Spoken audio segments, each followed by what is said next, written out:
1 Kings chapter 1. So King David was super old and worn out, chilling under layers of blankets, but still freezing. His servants were like, okay, let's find a cute young girl to snuggle with the king. Maybe her body heat will warm him up or whatever. So they searched all over Israel for the prettiest girl they could find. And boom, they landed on Abishag from Shunem. Total beauty queen vibes. She was seriously gorgeous, super sweet to the king, and took care of him like a champ. But just to be clear, they didn't hook up or anything. Meanwhile, Adonijah, son of Haggith, was out here like, I'm gonna be king, bro. He got himself chariots, horses, and 50 hype men to run ahead of him like a royal parade. His dad, David, had literally never corrected him or asked, hey, dude, what are you even doing?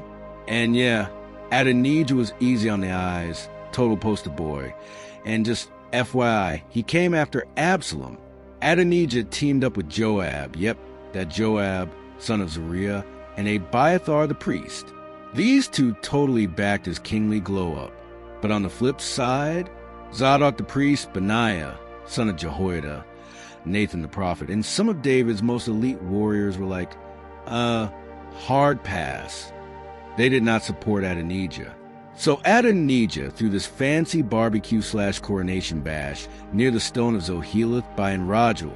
He invited all the king's sons and Judah's top guys, but left a few key names off the list. Notably, Nathan, Benaiah, the mighty men, and oh yeah, Solomon, his own brother. Yeah, super shady. So Nathan came to Bathsheba, Solomon's mom, and was like, girl, haven't you heard? Adonijah is trying to be king, and King David has no clue. Now listen up. I've got a plan to save you and Solomon's life.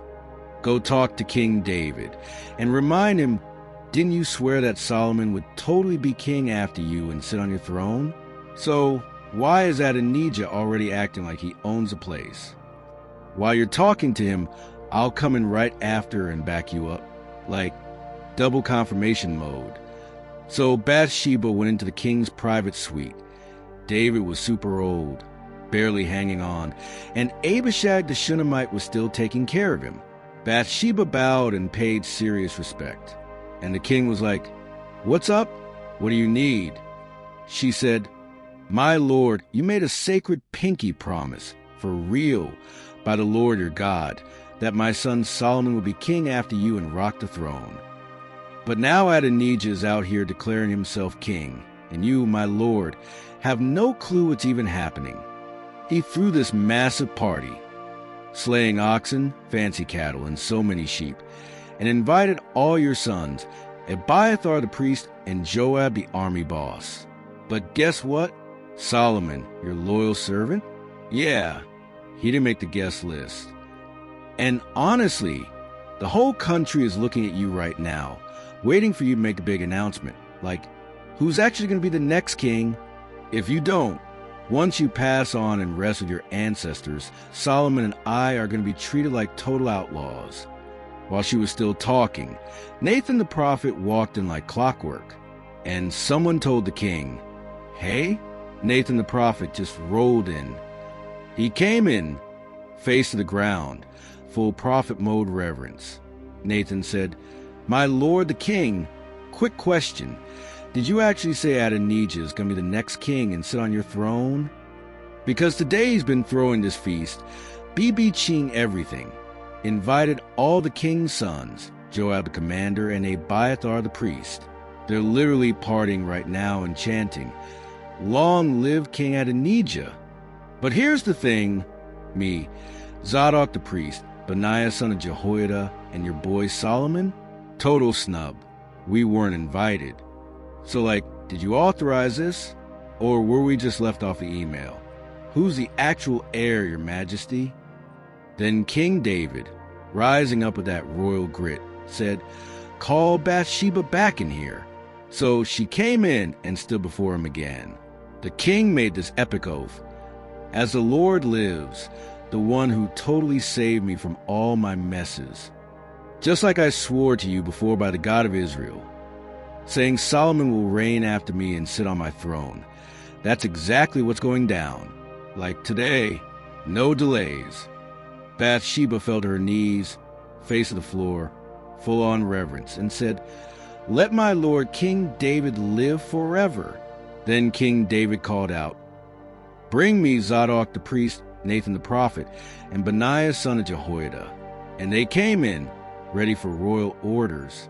The king was like, "All right, squad, grab the royal crew and put Solomon on my own mule. Ride him down again, royal style. Then Zadok the priest and Nathan the prophet will anoint him king over Israel. Blow the trumpet and shout, 'Long live King Solomon.' After that, bring him back up here and put him on my throne. He's officially the next king. I picked him to rule over both Israel and Judah. No takebacks." Then Benaiah, son of Jehoiada, was like, "Amen, my dude." May the Lord back that decision big time. Just like the Lord's been with you, may he be with Solomon too, and make his throne even more epic than yours. So Zadok, Nathan, Benaiah, and David's elite guard, the Cherethites and Pelethites, all headed down. They put Solomon on King David's mule and paraded him down again. Zadok pulled out the anointing oil from the tabernacle and poured it on Solomon's head. They blasted the trumpet, and the whole crowd shouted, "Long live King Solomon." The crowd followed, jamming on pipes, full-on party mode. The joy was so massive the ground shook with the noise, like literal earth-rattling hype. Meanwhile, Adonijah and his squad were just finishing their steak dinner when Joab heard the trumpet and was like, what's that noise? Why is the city going wild?" Just then Jonathan, son of a lighthearted priest, ran in. Adonijah was like, "Bro, you're brave and usually bring good news. Spill." But Jonathan was like, "Well, about that, King David just made Solomon king. Like, officially. He sent Zadok, Nathan, Benaiah, and the royal guard with him, and they put him on the king's mule. Then they anointed him again and came back with a party so loud it shook the city. That's the noise you heard. Oh, and Solomon? Yeah, he's already sitting on the royal throne. Even the king's servants came to bless David, saying, "May Solomon's name be more legendary than yours, and may his throne rise even higher." And David, he literally bowed from his bed, and he said, "Praise the Lord God of Israel, who let me live to see this throne thing pass on with my own eyes." When Adonijah's dinner party guests heard all that, total panic. They pieced out fast, every man for himself. Adonijah freaked out and ran straight to the altar, grabbing the horns like, "Don't let Solomon kill me. Swear he won't take me out with a sword." Someone told Solomon, "Yo, Adonijah's clinging to the altar and begging you to promise you won't execute him." Solomon was like, "If he keeps it chill and acts noble, not a single hair on his head will drop. But if he starts acting shady again, he's done." So Solomon had him brought down. Adonijah came, bowed low before the new king, and Solomon said, "All right, bro, go home." 1 Kings chapter 2. So the time was coming for King David to peace out permanently, and he called Solomon in for one last deep convo. He said, "All right, dude, I'm about to go the way of all mankind. So, be strong. Man up. Own it. Stick to God's path. Walk in his vibe. Keep his laws, commandments, rulings, and stories. Everything Moses wrote down. Do that, and you'll crush it in whatever you do, wherever you go. That way the Lord will keep his promise to me, remember? He said if my kids live in truth with all their heart and soul, then someone from our line will always be on the throne. No skip generations." Now, switching gears, you know what Joab son of Zeruiah did to me, right? Yeah, how he murked Abner son of Ner and Amasa son of Jeter. Those were legit army captains. Bro Joab spilled war blood during peacetime, and basically walked around in it like it was fashion. So use your wisdom. Don't let that silver-haired dude die peacefully. Just saying. But treat the sons of Barzillai, the Gileadite, like VIPs. Let them eat at your table. They stood by me when I was on the run from your bro Absalom. True loyalty, man. Oh, and don't forget Shimei, son of Gera, the dude from Bahurim who cursed me out hardcore when I was headed to Mahanaim. Sure, he came crawling back when I crossed the Jordan, and I promised I wouldn't kill him. But that doesn't mean he's off the hook forever. You're smart. You'll know what to do. Just don't let him die with clean sandals, if you catch my drift. And then David passed away, slept with his fathers, and was buried in the city named after him. Legendary. He reigned for 40 years total, 7 in Hebron and 33 in Jerusalem. Then Solomon took the throne of his dad David, and his kingdom, totally solid, locked and strong. Not long after, Adonijah, son of Haggith, came to talk to Bathsheba, Solomon's mom. She was all, "Are you coming in peace or what?" And he said, "Yeah, chill, totally peace." Then he added, "Actually, I have something I want to talk to you about." And she said, "All right, spill it." And he said, "You know the kingdom was supposed to be mine, right? The whole country was basically vibing with me being king. But whatever, it flipped and went to Solomon. And I guess that's cool. I mean, clearly it was the Lord's will." Adonijah was like, "Okay, so I got one tiny little ask. Please don't say no." And Bathsheba replied, "Alrighty, go ahead and say it." He said, "Could you pretty please ask King Solomon to let me marry Abishag the Shunammite? I mean, he never says no to you." Bathsheba was like, "All right, I'll talk to the king for you."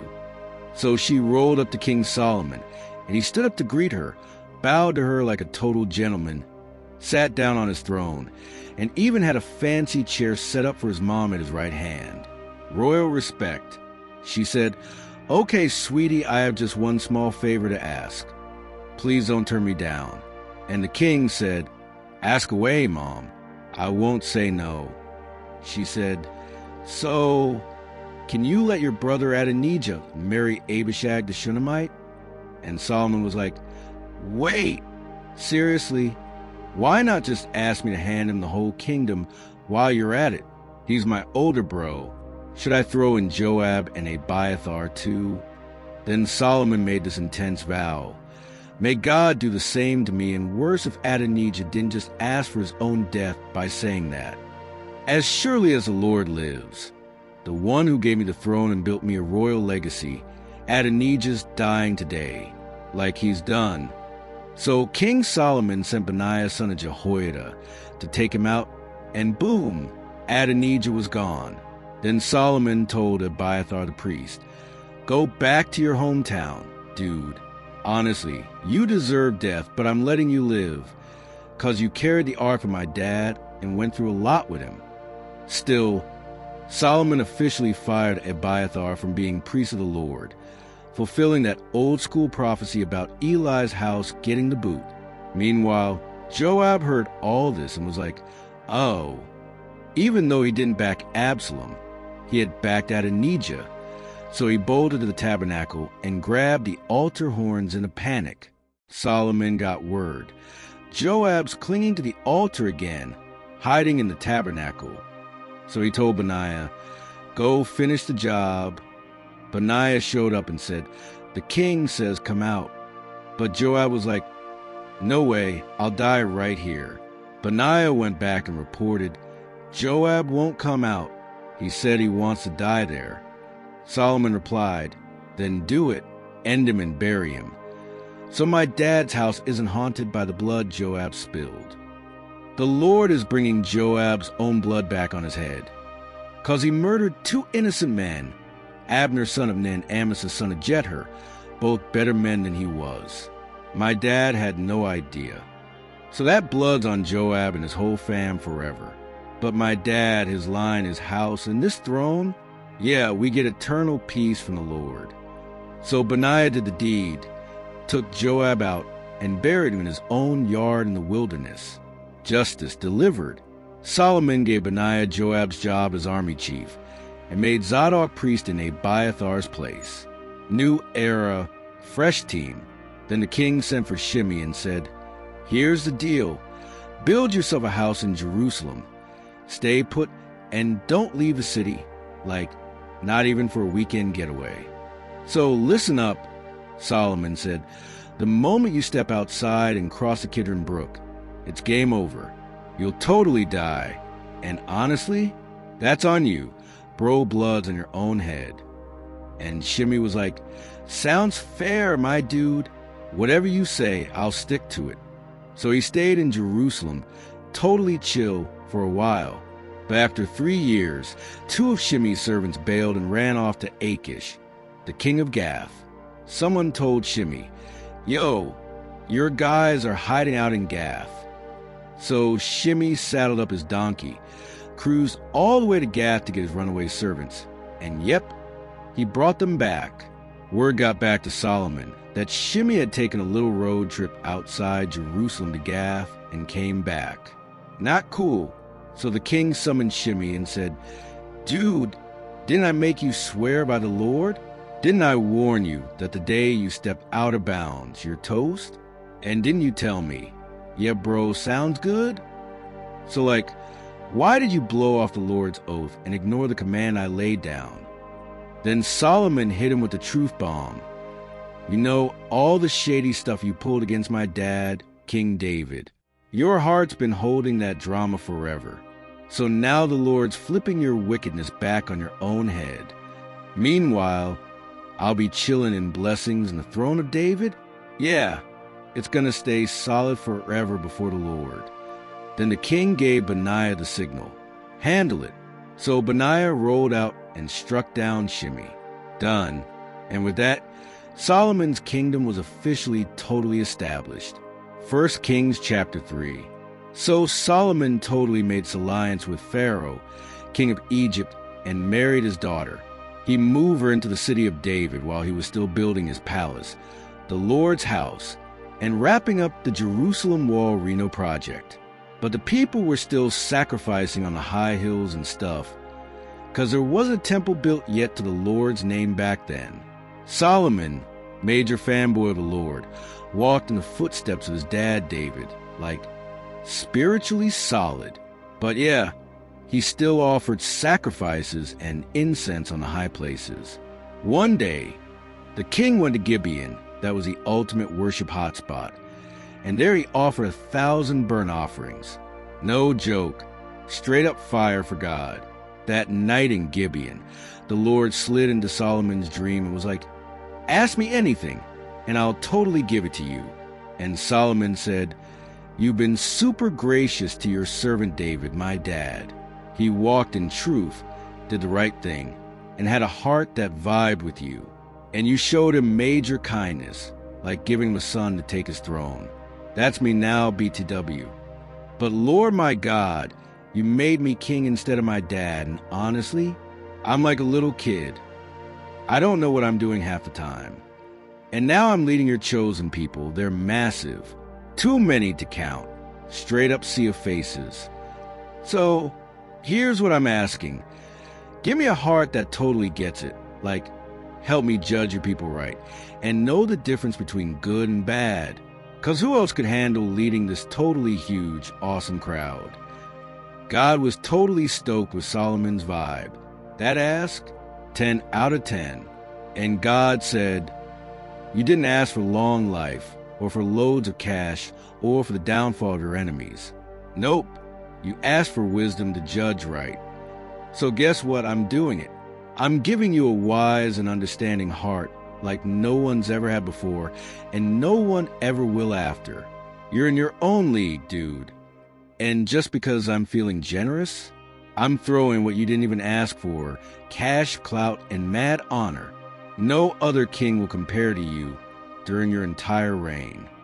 And if you totally walk in my ways," God said, "and keep my commandments and live like your dad David did, I'll totally bless you with extra long days, bro." Then Solomon woke up whoa, was that a dream? So he went back to Jerusalem. stood before the Ark of the Covenant, offered some burnt and peace offerings, and threw a righteous feast for all his crew. Then 2 women, yeah, they were harlots, came to the king and stood before him, ready to drop some major tea. One of them said, "Oh, my king, me and this girl live in the same house, and I gave birth while we were living there. 3 days later, she gave birth too. It was just us, no other peeps in the house. But during the night, her baby died. She accidentally rolled over on him. Then at midnight, she swapped our babies while I was sleeping. She laid her dead child in my arms and took mine to cuddle like it was hers. But when I woke up to nurse my baby, I was all, 'Hold up, he's not breathing.' And then I looked closer and I was like, 'This is not my child.' But the other woman was like, 'No way. The living baby is mine, the dead one's yours.'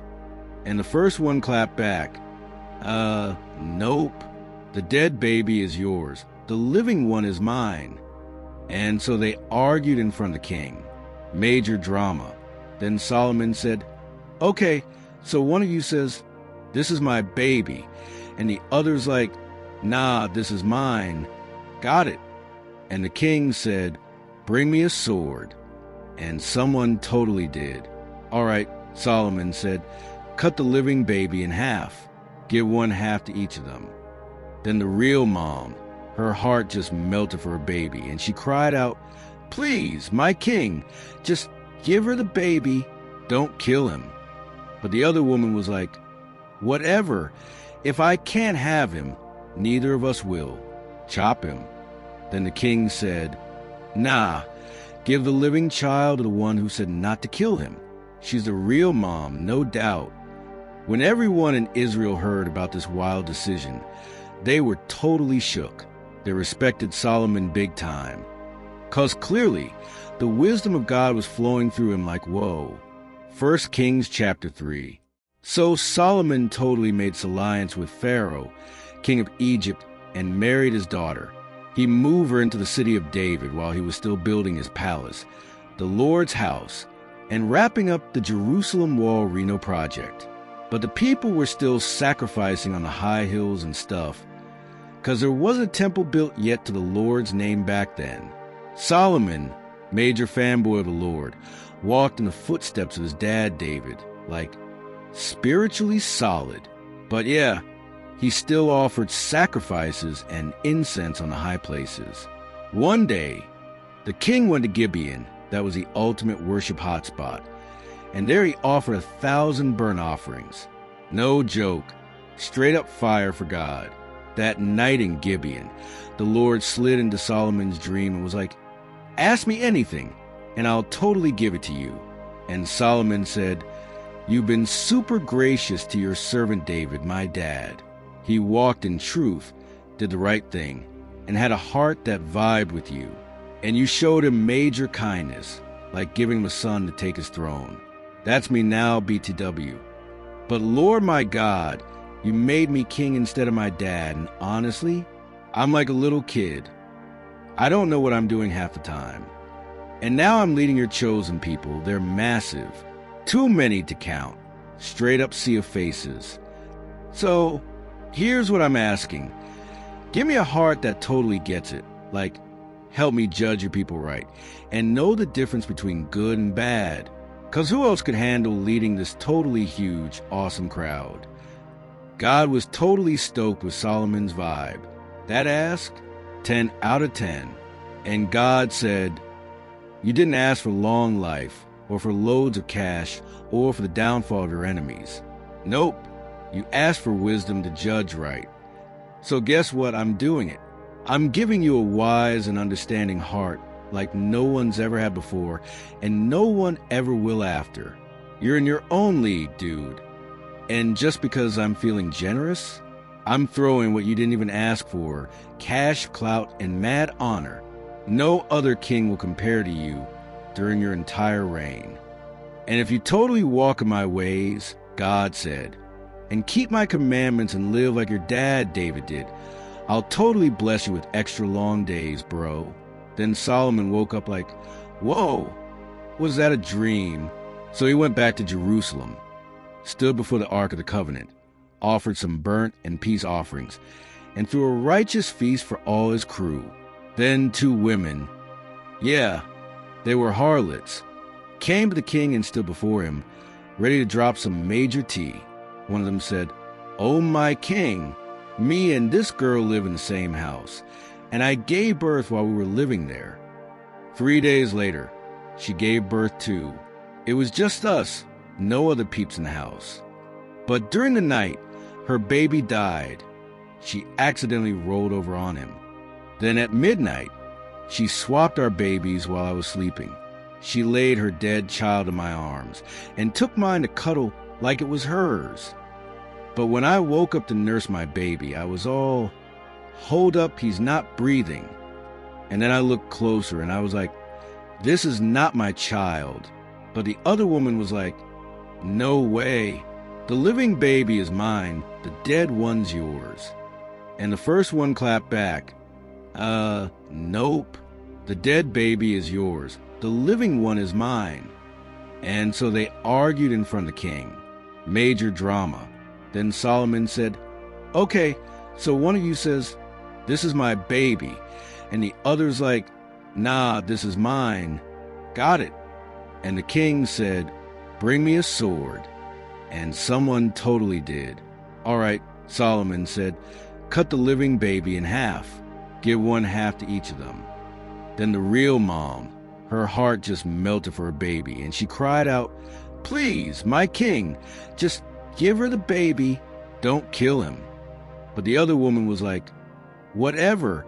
If I can't have him, neither of us will. Chop him.' Then the king said, 'Nah, give the living child to the one who said not to kill him. She's the real mom, no doubt.' When everyone in Israel heard about this wild decision, they were totally shook. They respected Solomon big time. 'Cause clearly, the wisdom of God was flowing through him like, whoa. 1 Kings chapter 4. So King Solomon was a head honcho over all of Israel. Big crown energy, bro. Here's the crew he had running things. Azariah, son of Zadok the priest, total spiritual vibes. Elihoreph and Ahiah, sons of Shisha. These 2 were the scribes, basically the royal note takers. Jehoshaphat, son of Ahilud, was the official hypercourter.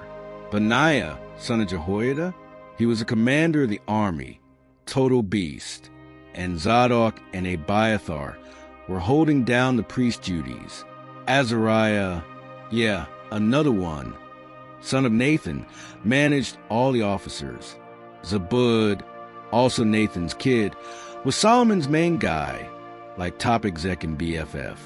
Ahishar ran the palace, fancy house manager style. And Adoniram, son of Abda, handled taxes, basically the money dude. Solomon had 12 officers stationed across Israel. Each one took care of food and supplies for the royal fam for a month. Calendar goals, honestly. Here's the list. The son of Hur, not Ben-Hur, just Hur, covered Mount Ephraim. The son of Dekar held it down in Makaz, Shalbim, Bethshemesh, and Ellen Bethanan. Total regional vibe. The son of Hes rocked Araboth. His turf included Soko and all the land of Heifer. Big zone, big energy. The son of Abinadab ran everything indoor. Oh, and he married Solomon's daughter Taphath. Family connections much? Bana, son of Ahilud, managed Tanakh, Megiddo, and all of Bethshean, which was by Zartana, below Jezreel. Basically, from Bethshean to Abel-Mahola, all the way to beyond Jokneam. Dude was everywhere. The son of Jeber ran Ramoth-Gilead. He ruled the towns of Jair, Manasseh's kid, which were in Gilead. Oh, and he also oversaw the wild region of Argob and Bashan. That place had 60 massive cities with thick walls and bars of bronze. Total fortress vibes. Ahinadab, son of Iddo, was totally vibing in Mahanaim. Ahamaz held it down in Naphtali. He also married Bamath, one of Solomon's daughters. Total power couple. Bana, son of Hushai, ruled in Asher and Elath. Jehoshaphat, son of Paruah, was the main dude in Issachar. Shimei, son of Elah, oversaw Benjamin. Jeber, son of Uri, was holding it solo in Gilead, where Sihon and Og, those Og Amorite and Bashan kings, used a rule.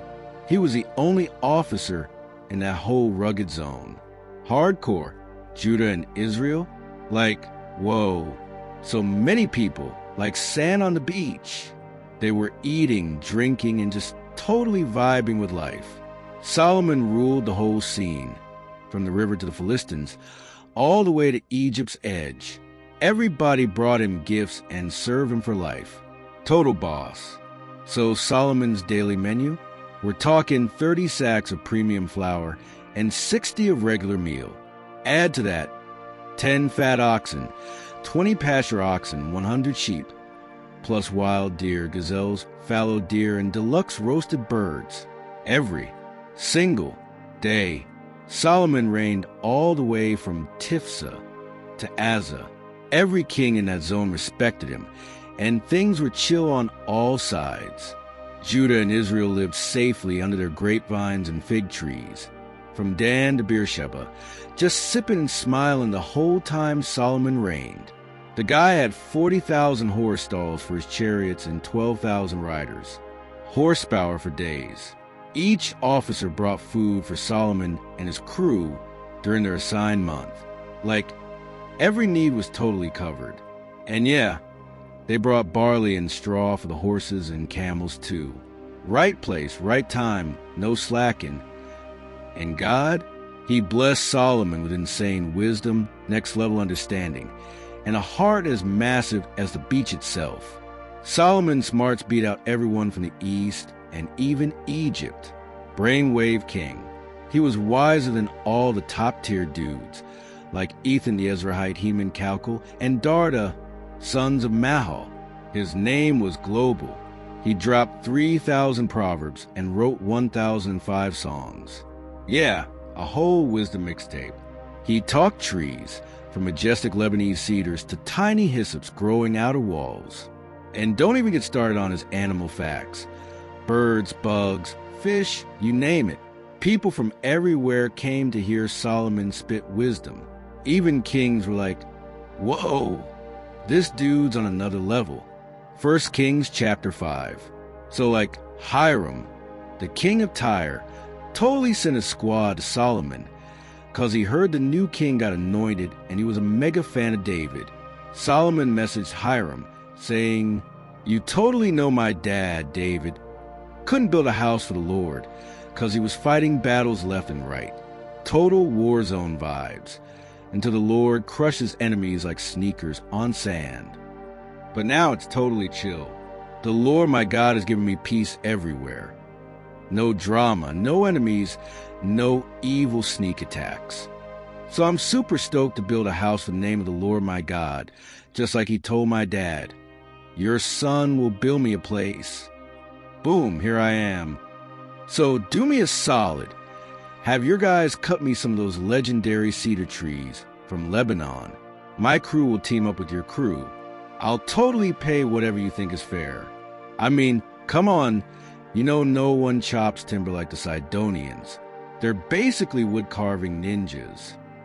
When Hiram heard that, he was so stoked. He shouted, bless the Lord, this is epic. David's son is wise and now king. Major win for Israel. Then Hiram hit Solomon back, saying, bro, I got your message and I'm down. I'll hook you up with cedar and fir timber, whatever you want. My guys will float the logs down from Lebanon to the sea, ride them out in rafts to wherever you want, and unload them there. In return, just send some snacks in my household, yeah? So Hiram totally sent Solomon all the cedar and fir trees he wanted, big lumber delivery vibes. And Solomon kept the pantry stocked for Hiram. 20,000 measures of wheat and 20 pure oil every single year. Like grain and gourmet status. The Lord kept pouring out wisdom on Solomon, just like he promised. And Solomon and Hiram were totally chill, peaceful bros with a treaty and everything. King Solomon recruited a big OL workforce from Israel, 30,000 guys. He sent 10,000 at a time to Lebanon, rotating every month. So 1 month working hard, then 2 months chilling at home. Adoniram was the dude in charge. He also had 70,000 people just carrying stuff and another 80,000 chopping rock in the mountains. That's a lot of labor, dude. Plus, there were 3,300 project managers running the site, keeping everything flowing smooth. The king ordered giant, super pricey stones to be cut, like bougie foundation stones for the Lord's crib. Solomon's crew, Hiram's crew, and the stone carving bros all teamed up. They prepped timber and carved stones like pros to build the ultimate house for the Lord.